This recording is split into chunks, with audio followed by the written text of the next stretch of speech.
चेरापूंजी से आया हूँ। मेघालय यानी बादलों का घर और मेघालय की राजधानी शिलिंग एक हरा भरा पर्वतीय नगर जहाँ हर वक्त बादल उमड़ते घुमड़ते रहते हैं। दूर दूर तक कहीं बर्फ का नाम नहीं, फिर भी अनायास बाबा नागार्जुन की कविता याद आ जाती है। अमल धवलगिरी के शिखरों पर बादल को घिरते देखा है। इतना बड़ा, स्वच्छ, सुंदर पर्वतीय नगर अपने उत्तर भारत में कहीं नहीं है। ऐसी हरितिमा भी शायद ही कहीं देखने को मिले। शिलिंग का मुख्य बाजार अल्मोड़ा के लाला बाजार से मिलता जुलता है। स्त्री पुरुषों के चेहरे, नाक नक्श भी कुछ कुछ वैसे ही, लेकिन न तो अल्मोड़ा का मौसम ही शिलिंग जैसा सुहाना है, न अल्मोड़ा में शिलिंग जैसी सघन हरितिमा है। और शिलिंग से चेरापूंजी की ओर जाता मार्ग दोनों ओर पहाड़ों और दरख्तों से पटा पड़ा है। यह ऊंचा नीचा सर्पाकार रास्ता, रास्ते को पार करते हुए दिखाई पड़ते हैं बादल, बहती है सुहानी हवा और कभी कभी हो जाती है बूंदाबांदी। हमारी जीप शिलिंग से 53 किलोमीटर दूर चेरापूंजी की ओर बढ़ रही है। मेरे साथ राज्य के एक अधिकारी श्री संगमा और उनके 2 दोस्त बैठे हैं। चलते हुए उन्होंने परिचय कराया था, लेकिन मैं उनके नाम नहीं समझ सका। मैं जीप की खिड़की बंद करते हुए संगमा से पूछता, क्या साल भर यहाँ वर्षा होती रहती है? जी हाँ, संगमा कहते हैं। अब हम पहाड़ों को निहारते हुए चेरापूंजी की ओर बढ़ रहे हैं। सड़क के उस पार पहाड़ी कोहरे से घिरी हुई है। कुछ नहीं दिखाई देता सिवाय धवल उज्ज्वल कोहरे के, या फिर कहीं कहीं कोहरे को चीरते हुए कुछ चोटियां और वृक्ष नजर आते हैं। 3 पर्वतीय अंचलों में बटा हुआ है मेघालय। खासी पर्वत, गारो पर्वत और जयंतिया पर्वत, और इन्हीं 3 पर्वतीय अंचलों से बने हैं 5 जिले। पूर्वी खासी पर्वत जिला, पश्चिमी खासी पर्वत जिला, पूर्वी गारो पर्वत जिला, पश्चिमी गारो पर्वत जिला और जयंतिया पर्वत जिला। हर अंचल की अपनी अलग संस्कृति है, रीति रिवाज, पर्व उत्सव है, लेकिन हर कहीं पारिवारिक व्यवस्था मात्र सत्तात्मक है। भूमि, धन, संपत्ति सब माँ से बेटी को मिलती है।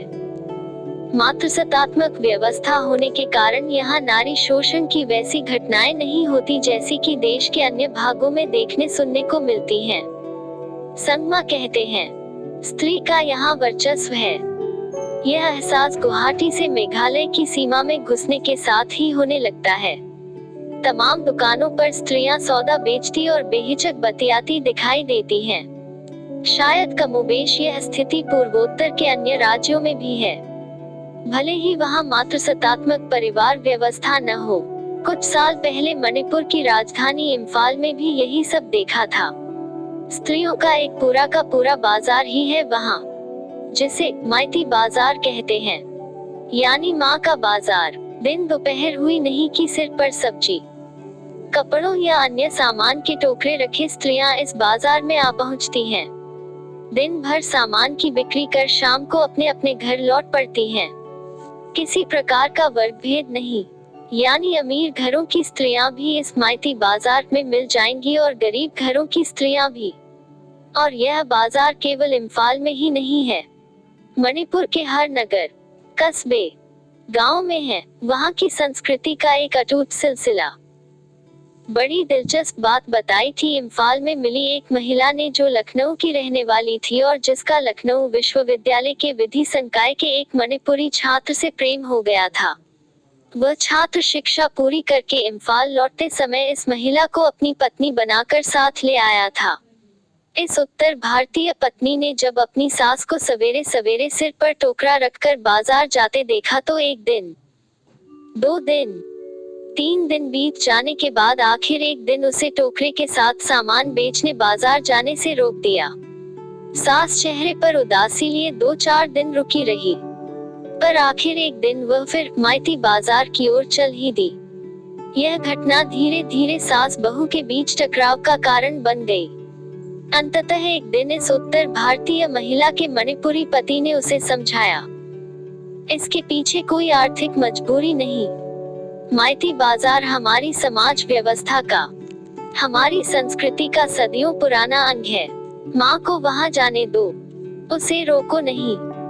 इम्फाल के कांचीपुर में स्थित मणिपुर विश्वविद्यालय के हिंदी विभाग में आयोजित एक साहित्यिक सम्मेलन में मिली इस उत्तर भारतीय महिला ने हंसते हुए हम लोगों से कहा था, अगर आप लोग चाहें तो माइती बाजार में मेरी सास से आज शाम की सब्जी खरीद सकते हैं। हम आगे बढ़ जाते हैं। अब आ गया है मासमाई गांव। कुछ आगे बढ़कर संगमा ने जीप रुकवा दी है। हम सभी नीचे उतर गए हैं। सामने दिखाई पड़ रहा है नोहशंग थियान प्रपात, जो मासमाई प्रपात के नाम से लोकप्रिय है। पास ही एक पर्यटक बस खड़ी है। उससे उतरकर कुछ दक्षिण भारतीय इस अद्भुत प्रपात को निहार रहे हैं। ऊंचे पहाड़ से सैकड़ों फुट नीचे पानी लगातार बेरोक टोक गिर रहा है। लगातार गिरता चला जा रहा है, जाने कब से, कितनी सदियों से। इस प्रपात से पानी निरंतर झरता रहता है और कलकल करता हुआ बांग्लादेश की ओर चला जाता है। वाह देखिए, सामने रहा बांग्लादेश, संगमा के साथियों में से एक कहता है। हालांकि सामने हल्का कोहरा है, लेकिन पानी में डूबा हुआ सा बांग्लादेश का कुछ मैदानी भाग नजर आ जाता है। अभी अभी जब जीप से उतरे थे, हल्की धूप थी और अभी क्षण भर बाद ही बादल घिरे और हल्की हल्की वर्षा होने लगी। मैं संगमा के आगे अपना पुराना सवाल दोहराता हूँ, क्या साल भर यहाँ वर्षा होती रहती है? संगमा हंसते हुए कहते हैं, पंत साहब, यह चेरापूंजी है। हाँ, ख्याल आया, यह चेरापूंजी है, समुद्र की सतह से कोई 1300 मीटर ऊपर, जो विश्व में अत्यधिक वर्षा वाले स्थान के लिए प्रसिद्ध है। बहुत पहले पढ़ी एक कविता याद आ जाती है, चेरापूंजी से आया हूँ, फिर भी प्यासा। हम लोग कभी कलकल छल छल करते प्रपात को निहार रहे हैं, कभी पानी से घिरे बांग्लादेश के भूभाग को। आसपास चाय पानी की 2-4 छोटी छोटी दुकानें हैं। हल्की हल्की ठंड लगने लगी है। हम लोगों ने स्वेटर पहन लिए हैं और एक दुकान से चाय लेकर पीने लगे हैं। वर्षा फिर बंद हो गई है, धूप फिर खिल आई है।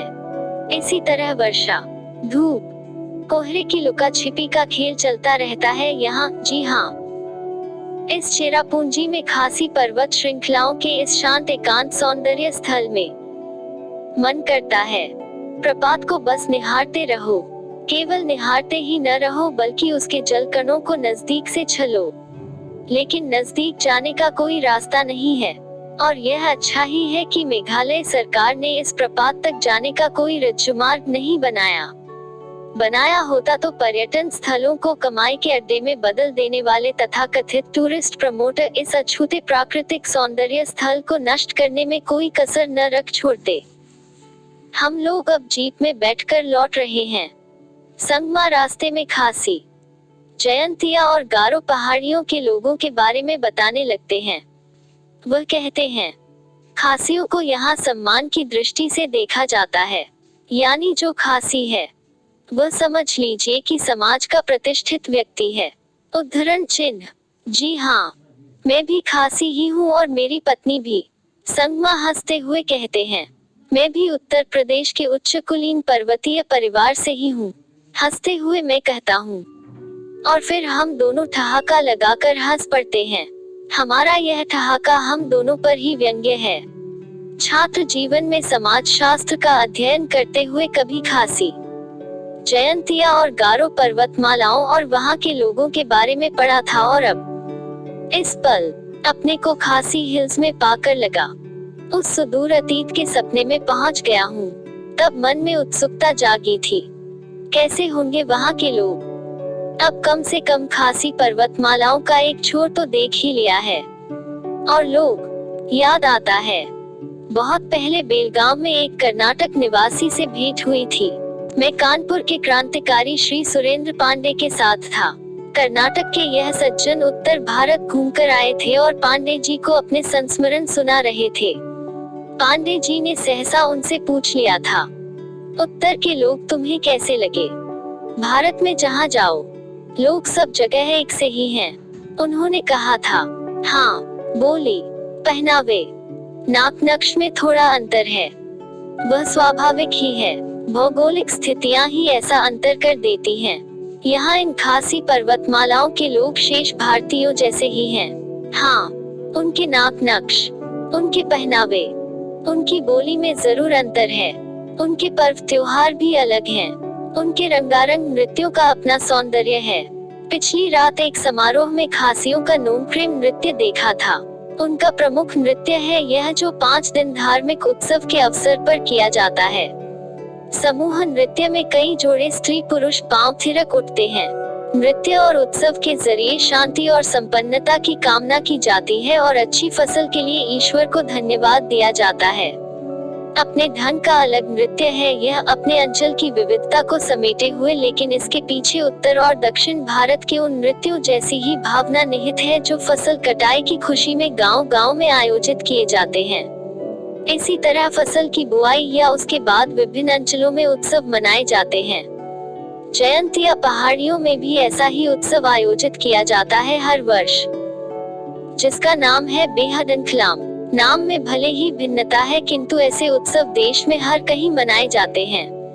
रात के समारोह में बांग्ला नृत्य भी देखा था, फसल कटाई के हर्षोल्लास का नृत्य। बड़ी बड़ी लंबी ढोलकों के आकार वाले वाद्यों को साथ लिए अनेक पुरुष मंच पर आ गए थे। उनके साथ थी स्त्रियां, और फिर अपनी लय में डूबे वे जाने कितनी देर तक नाचते गाते रहे थे। संगीत की लयबद्ध धारा बह चली थी। संस्कृति की यह परंपरागत अजस्र धारा जाने कितनी शताब्दियों से बहती चली आ रही है। यहाँ इन पर्वतमालाओं में ही नहीं, देश के हर कोने में, जिसका नाम कहीं बैसाखी हो जाता है तो कहीं पोंगल या बिहू या कहीं कुछ और। मैं यही सब सोच रहा हूँ कि तभी एक स्थान पर जीप रुकती है। हम उतरते हैं। यह ऊंची पहाड़ी है, नीचे जंगल, बगल में एक गोलाकार विशाल पत्थर है। संगमा बताते हैं यह प्राकृतिक शिवलिंग है। फिर वह कुछ दूर पर वैसे ही एक अन्य शिवलिंग की ओर संकेत करते हैं। सचमुच प्रकृति का आश्चर्य है ये शिवलिंग, और आश्चर्य तो मासमाई गांव की गुफाएं भी हैं। हमारी जीप इन गुफाओं की ओर बढ़ रही है।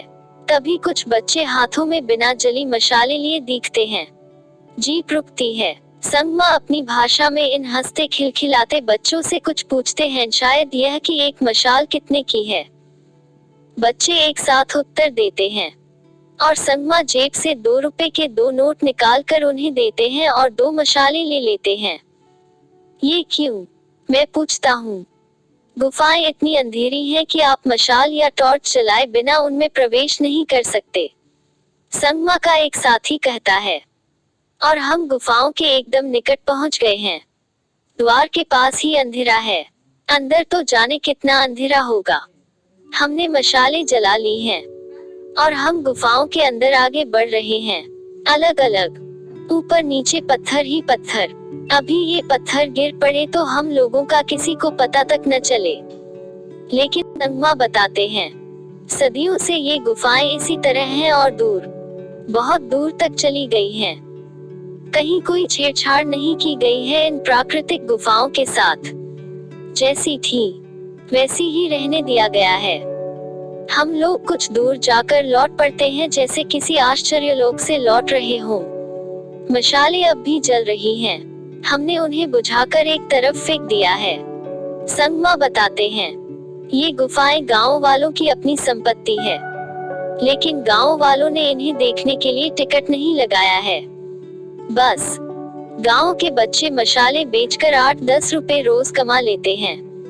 टूरिस्ट सीजन में आमदनी जरूर कुछ बढ़ जाती है। अब हम लोग शिलिंग की तरफ लौट रहे हैं। आते समय सड़क के उस पार जो पहाड़ कोहरे में छिपे हुए थे, वे अब साफ दिखाई दे रहे हैं। कोहरा छट गया है। पहाड़ों से बहते हुए एक के बगल एक दर्जन भर झरने नजर आ रहे हैं। झरनों से गिरते पानी का संगीत चारों ओर गूंज रहा है। इस संगीत और दिल्ली, मुंबई की सड़कों के शोर में अंतर है। संगीत और शोर में तो अंतर होता ही है, पर यदि सैकड़ों फुट ऊपर से गिरते पानी की आवाज को शोर भी कहा जाए तो इस शोर और दिल्ली, मुंबई की सड़कों पर भागते वाहनों के शोर में अंतर है। मन करता है झरनों के इस शोर और संगीत में सदा सदा के लिए खो जाओ, लेकिन चाहते हुए भी यह संभव नहीं है। अगले दिन दिल्ली लौटना है, एक महानगर जो महानगर कम और महाकस्बा अधिक है, जिसे हम रोज जाने कितनी बार कोसते हैं, लेकिन अपने ही फैलाए जाल में फंसकर जहां रहने के लिए हम अभिशप्त हैं। अकेला मैं ही नहीं, तमाम लोग जो देश के कोने कोने से आकर दिल्ली की भीड़ में खो गए हैं, अपनी पहचान गवा बैठे हैं। उनके पास कहने को बस केवल अपना नाम ही है। धरती और आकाश से, प्रकृति और उसके आश्चर्यों से उनका संपर्क मानो भंग हो गया है। हम लोग फिर वही ऊंची नीची सर्पाकार सड़कों पर हैं। दोनों तरफ कभी पहाड़ आते हैं तो कभी सपाट हरी भरी जमीन, खासी पहाड़ के लोगों की जमीन जिस पर उन्होंने खेती की हुई है।